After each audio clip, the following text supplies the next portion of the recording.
नमस्कार। संसद इस हफ्ते में आप सभी का स्वागत है। मैं हूं प्रीति सिंह।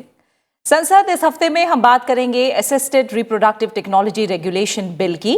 जानेंगे कि बिल पर कौन सी समिति विचार करेगी, साथ ही बिल के मकसद पर भी नजर डालेंगे। इसके अलावा इस हफ्ते विभाग संबंधी स्थायी समितियों की बैठकों पर भी एक नजर डालेंगे। आइए शुरुआत करते हैं संसद इस हफ्ते की।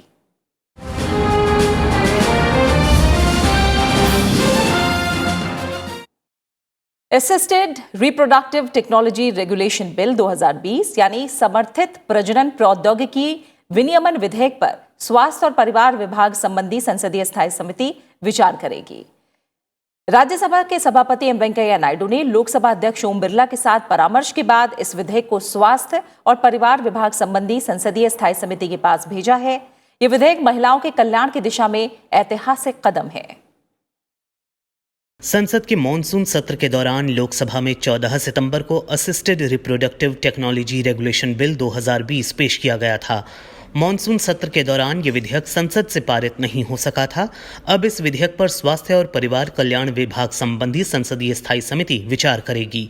राज्यसभा सभापति एम वेंकैया नायडू ने लोकसभा अध्यक्ष ओम बिरला के साथ परामर्श के बाद इस विधेयक को स्वास्थ्य और परिवार कल्याण संबंधी संसदीय स्थायी समिति के पास भेज दिया है। समिति विधेयक की पड़ताल कर 4 महीने के भीतर रिपोर्ट देगी।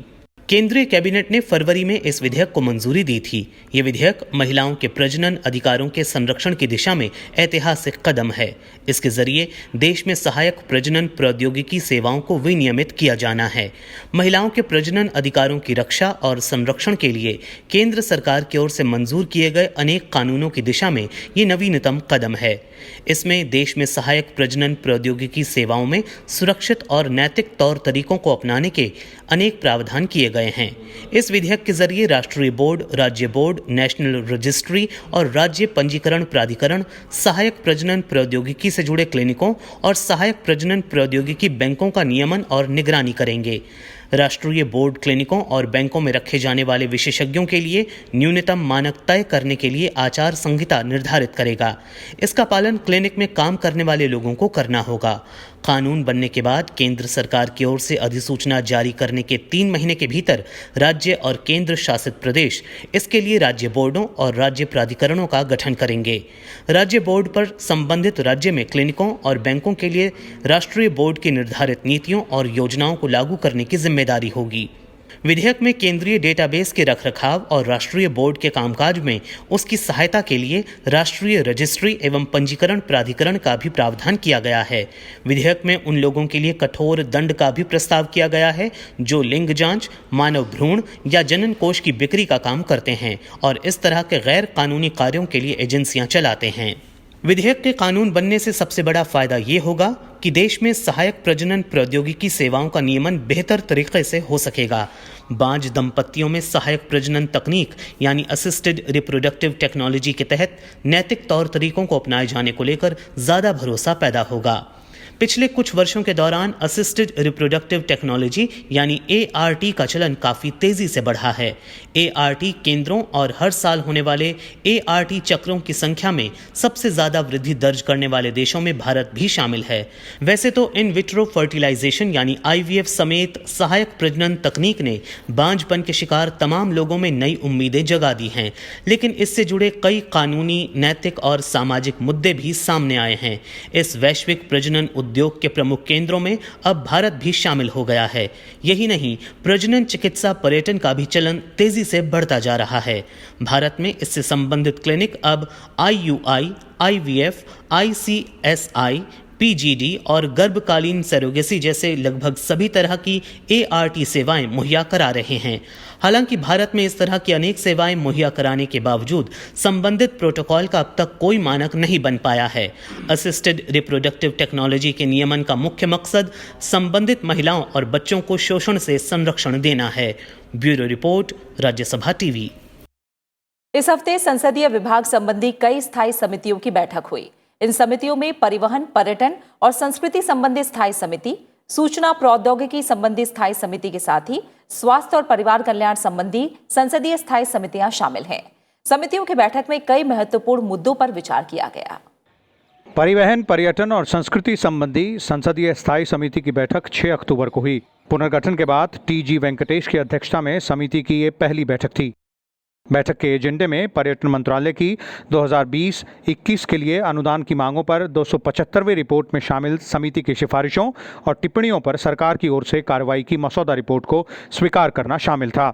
साथ ही सड़क परिवहन और राजमार्ग मंत्रालय की 2020-21 के लिए अनुदान की मांगों पर 278वीं रिपोर्ट में शामिल समिति की सिफारिशों और टिप्पणियों पर सरकार की ओर से की गई कार्रवाई पर मसौदा रिपोर्ट भी था। वहीं सूचना प्रौद्योगिकी संबंधी संसदीय स्थायी समिति की बैठक भी बुधवार 7 अक्टूबर को हुई। इसकी अध्यक्षता लोकसभा सांसद डॉक्टर शशि थरूर ने की। समिति ने वर्ष 2020-21 के दौरान परीक्षण किए जाने वाले विषयों के चयन के संबंध में ज्ञापन पर विचार किया। इसके साथ 7 अक्टूबर को लोकसभा के अधीनस्थ विधान समिति के सामने वित्त मंत्रालय के प्रतिनिधियों ने बैंकिंग रेगुलेशन एक्ट के तहत नियमों से जुड़े हर पहलू को रखा। इसमें वे नियम शामिल थे जो समय समय पर कानून में संशोधन के बाद बने थे। इसके अलावा financial assets and enforcement of security interest act 2002 और भारतीय स्टेट बैंक अधिनियम 1955 के तहत संशोधित नियमों के बारे में भी समिति को बताया गया। स्वास्थ्य और परिवार कल्याण संबंधी संसदीय स्थायी समिति की बैठक 9 अक्टूबर को हुई। समिति ने आयुष्मान भारत योजना के माध्यम से कोविड प्रबंधन पर स्वास्थ्य और परिवार कल्याण विभाग के सचिव के विचार सुने। स्वास्थ्य और परिवार कल्याण मंत्रालय ने विश्व की सबसे बड़ी राज्य प्रायोजित स्वास्थ्य बीमा योजना के रूप में मानी जाने वाली आयुष्मान भारत प्रधानमंत्री जन आरोग्य योजना के तहत कोविड-19 महामारी का परीक्षण और उपचार किया है। समिति में निर्णय लिया गया कि आयुष्मान भारत प्रधानमंत्री जन आरोग्य योजना के जरिए परीक्षण और उपचार सुविधाओं की आपूर्ति बढ़ाई जाए।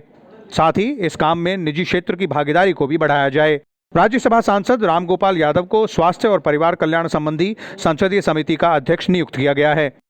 संसद की विभाग संबंधी सभी 24 स्थायी समितियों का 2020-21 के लिए राज्यसभा के सभापति एम वेंकैया नायडू और लोकसभा अध्यक्ष ओम बिरला द्वारा पुनर्गठन किया गया है। इस हफ्ते संसदीय विभाग संबंधी स्थायी समितियों के साथ ही लोकसभा की अधीनस्थ विधान समिति की भी बैठक हुई। समितियों की बैठकों में विषयों के चयन संबंधी ज्ञापन देने के साथ ही कई महत्वपूर्ण मुद्दों पर भी विचार किया गया। लोकसभा की अधीनस्थ विधान समिति की बैठक 8 अक्टूबर को हुई। कोयला मंत्रालय के प्रतिनिधियों ने coal mines special provision act 2015 और कोल बॉक्स allocation rules 2017, mines and minerals development and regulation act 1957 के तहत नियमों से जुड़े हर पहलू रखे। इसमें वो नियम भी शामिल थे जो समय समय पर कानून में संशोधन के बाद बने थे। वहीं शुक्रवार 9 अक्टूबर को संसद की कई स्थायी समितियों की बैठक हुई। लोकसभा सांसद प्रताप राव जाधव की अध्यक्षता वाली ग्रामीण विकास संबंधी संसदीय समिति ने वर्ष 2020-21 के दौरान परीक्षण किए जाने वाले विषयों के चयन के संबंध में ज्ञापन पर विचार किया। इसके साथ ही पेट्रोलियम और प्राकृतिक गैस संबंधी संसदीय समिति की भी बैठक हुई। इसमें वर्ष 2020-21 के दौरान परीक्षण किए जाने वाले विषयों के चयन के संबंध में ज्ञापन पर विचार किया गया। Bureau report, Rajya Sabha TV. और इसी के साथ संसद इस हफ्ते में फिलहाल इतना ही। देश और दुनिया की तमाम खबरों के लिए आप बने रहिए राज्यसभा टीवी के साथ। नमस्कार।